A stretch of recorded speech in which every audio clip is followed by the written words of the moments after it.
नमस्कार, मैं शिवम शर्मा। जनसंपर्क टुडे में आपका स्वागत है। आइए देखते हैं आज दिन भर की खास खबरें।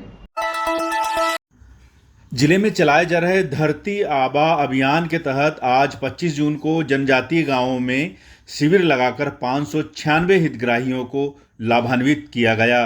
इस अभियान के तहत जिले के चिन्हित गांवों में लगाए जा रहे शिविरों में अभी तक 3,937 हितग्राहियों को लाभान्वित किया जा चुका है।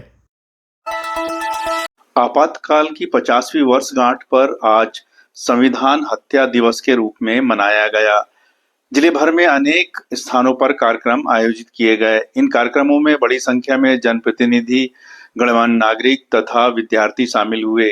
इन कार्यक्रमों में देश में वर्ष 1975 में लगाए गए आपातकाल के संबंध में विस्तार से जानकारी दी गई।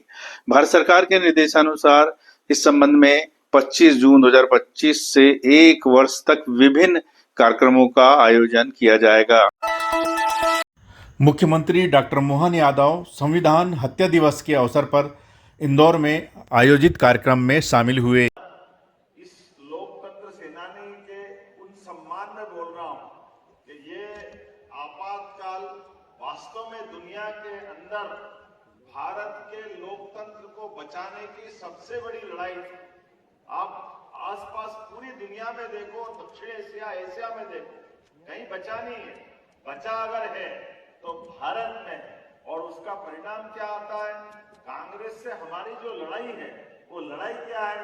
इन्होंने सुप्रीम कोर्ट का गला घोटा, कानून का उल्लंघन करते हुए। जैसे जो उनका मूल चुनाव था इलाहाबाद हाईकोर्ट का, उस हाईकोर्ट का फैसला आता है 12 जून 1975 और 13वें दिन ये उस कोर्ट के फैसले का उठावना कर देते, 13वीं कर देते और आपातकाल लगा देते 13 दिन के अंदर। और तब की मानसिकता है कि उसके बाद तक भी इंदिरा गांधी जी के माध्यम से जो न्यायालय के मामले में माखौल उड़ाया गया, कानून की धज्जी उड़ाई, 356 धारा लगा 90 चुनी हुई सरकारों को एक तरह से अपदस्थ करने का अगर पाप किया है तो कांग्रेस ने किया।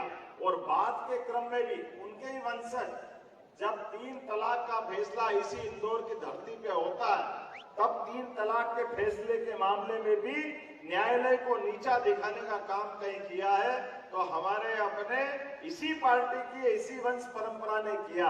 और उसके उल्टे आज का नेतृत्व यशस्वी प्रधानमंत्री के नेतृत्व में हमने उस 3 तलाक के कानून का पालन भी कराया। जोरदार अभिनंदन श्रीमान नरेंद्र मोदी जी के लिए। यह सच्चे अर्थों में लोकतंत्र सेनानी का सम्मान है। और उसके बाद में भी मैंने कहा कि राज्यसभा में भेजने वाले लोग भी कैसे होना चाहिए कि जिनके माध्यम से सुधांशु त्रिवेदी जाए जो अपने बीच बात रखे। और इनने राज्यसभा में सांसद बना करके जिनको प्रधानमंत्री बना के भेजा, उनके भी मुंह पे ताला लगा के रखवा दिया। कैसा दुर्भाग्य है, 10 साल तक बोलने ही नहीं दिया हमारे देश के प्रधानमंत्री को। और कानून का उल्टा रूप लाए, जिनने अपनी कैबिनेट के माध्यम से दुनिया की सबसे बड़ी ताकत संपन्न पार्लियामेंट के आधार पर चुने। कल फिर मिलते हैं दिन भर की खास खबरों के साथ। तब तक के लिए नमस्कार।